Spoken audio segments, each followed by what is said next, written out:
I'm here today with Justin of the Homestead Refuge channel on YouTube. We are here today delivering bees because I'm going to help Justin and his family get started in beekeeping this year. I'm excited to be working with Suburban Sodbuster here, and we got our kids that are really excited to get into beekeeping. We have 16-acre homestead here and have a lot of animals. I'm excited to help Justin get started in bees and keeping them naturally. Besides bringing some bees to help him learn about keeping them, today we're going to be hanging up some swarm traps, so we're excited about that. Check out Justin's channel, Homestead Refuge, and also check out his kids' channel, Homestead Refuge Kids on YouTube. Today we're going to be hanging up 4 swarm traps here, and we're going to be trying out some things that I want to tell you about. This is a little bit of an experiment. Now, the first part is the swarm traps that we're hanging out are new swarm traps that I'm building. These are going to be showing up on the Suburban Sodbuster website soon. So I want to show you a little bit about these traps. Now, they're not fancy. This is not furniture you're going to take home and use as a coffee table. This is designed to be simple for the swarm trapper to put up in the tree, and based on Dr. Tom Seeley's research, a trap that would be of fairly ideal proportions for the bees. So it's a plywood box. It's built using RTD plywood, which is an exterior sheeting grade plywood. And I did that so it would better hold up in exterior conditions. Now, this one is painted. I do encourage painting the swarm traps to give them a little better protection from exterior elements. As far as the frames, I'm using standard Layens frames, but one problem I've had in the past with the plywood swarm traps is that when I cut the rabbet in the sidebars that support the frames, I would end up tearing up that wood as I use my hive tool to get those frames out. So on these, the plywood itself is the support with no end bar over those ends of the frames. So instead of having to pry inside of that plywood, you can get your hive tool right underneath the frames to lift them out.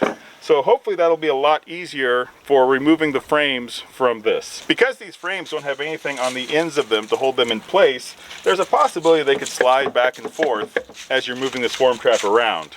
So I made the lids to have a very close tolerance to keep those bars in place as you're moving the swarm trap around. So you shouldn't have to worry about the bars sliding side to side, crushing bees against the wall. The swarm trap is built to hold 7 frames, and that gives us a volume of almost 40 liters, which is the ideal volume that Dr. Seeley found in doing his research on swarm trapping.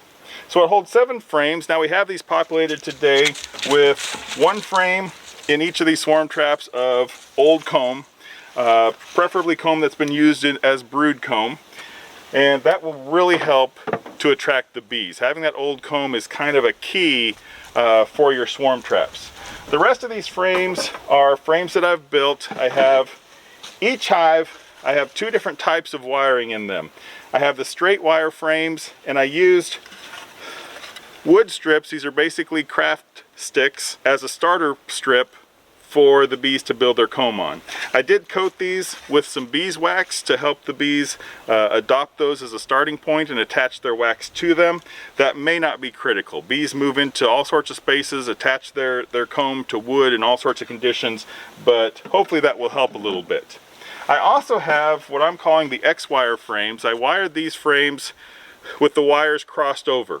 And the reason I did that is to help reduce the risk of comb collapse. That crossed wire should help to support that comb better vertically and help to prevent that comb from collapsing in the summer heat. For those who haven't used Layens hives or are just getting into Layens hives, comb collapse can be an issue, especially if it gets warm very quickly in the spring and you have a lot of new soft comb that's heavy with new nectar. That comb can be prone to collapse, especially on those vertical wires.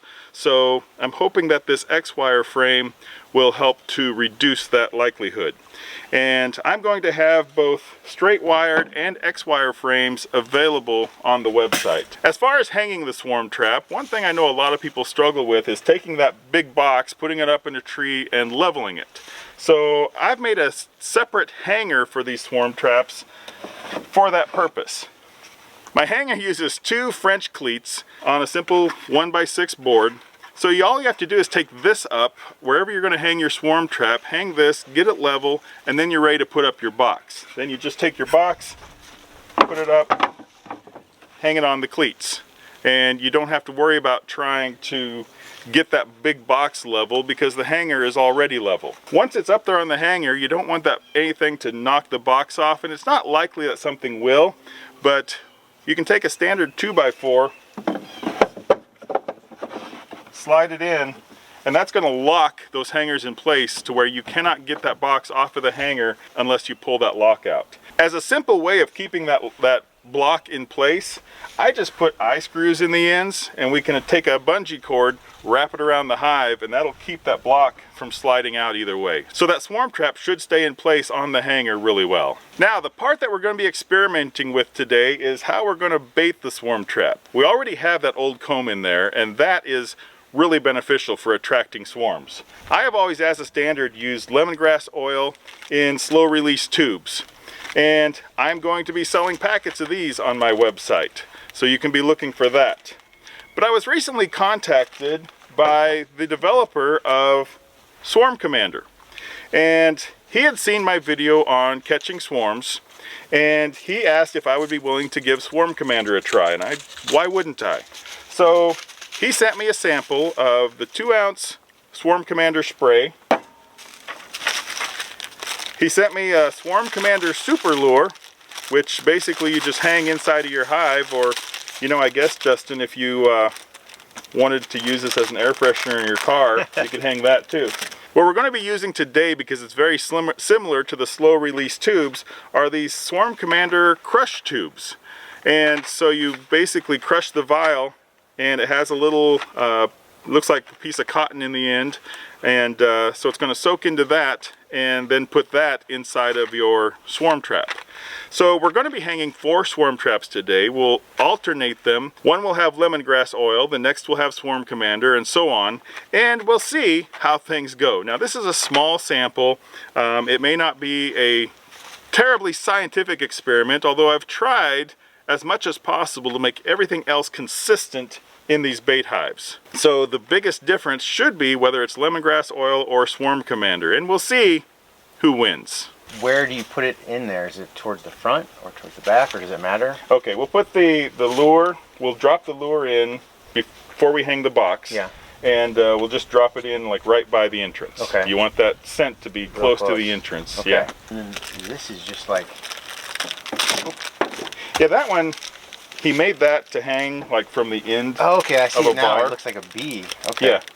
And so it's got a little hanger string here. Yeah. So the difference about this, you know, he made this hang on the top bar of the Langstroth bars, which don't touch. Yeah. So, you know, we would have a harder time putting that string around. We wouldn't be able to get the bars together if we put that string around it. So if we use this, we could still use this, but we'd probably have to put like a hook or a nail or something inside. Okay. So we could just hang that from the inside. When I made mine, I tried to make one.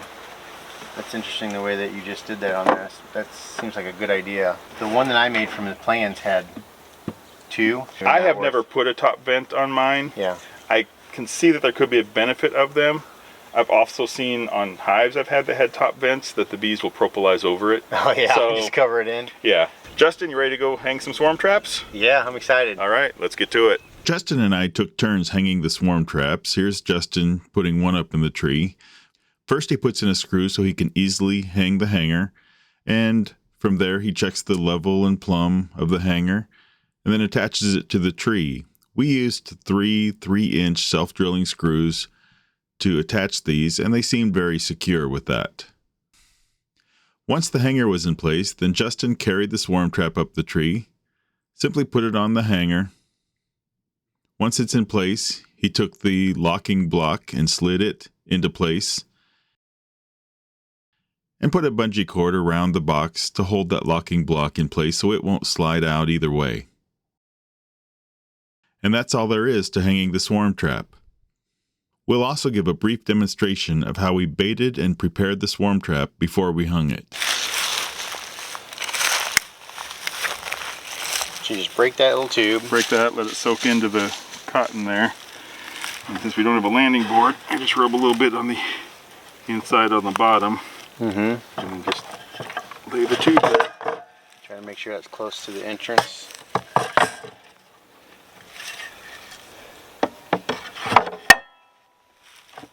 And there's a little play there, but over time, since these are brand new frames, there's no propolis on the edges. Over time, as that propolis builds up, that little extra space becomes important, because otherwise you won't be able to fit 7 frames in there.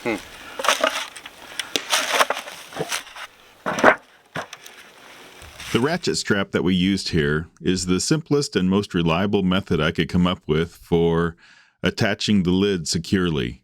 I tried some different latches and just never found anything that I really liked or felt comfortable just leaving out in the woods and could feel completely certain that the latches weren't going to come loose.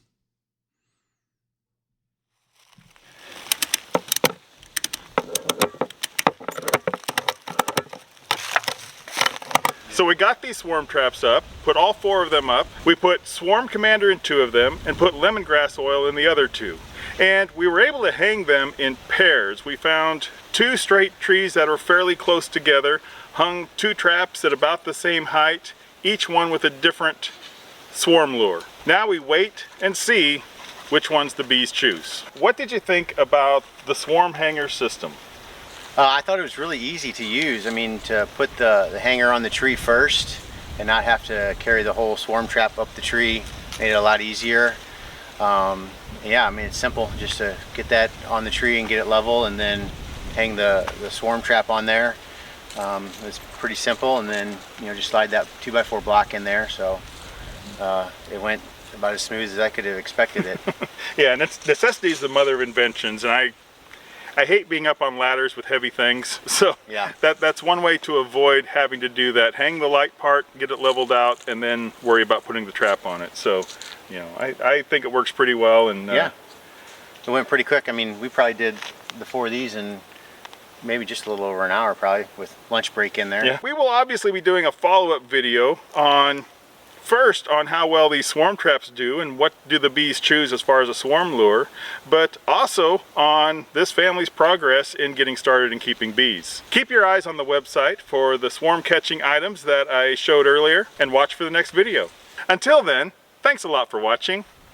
We'll see you next time.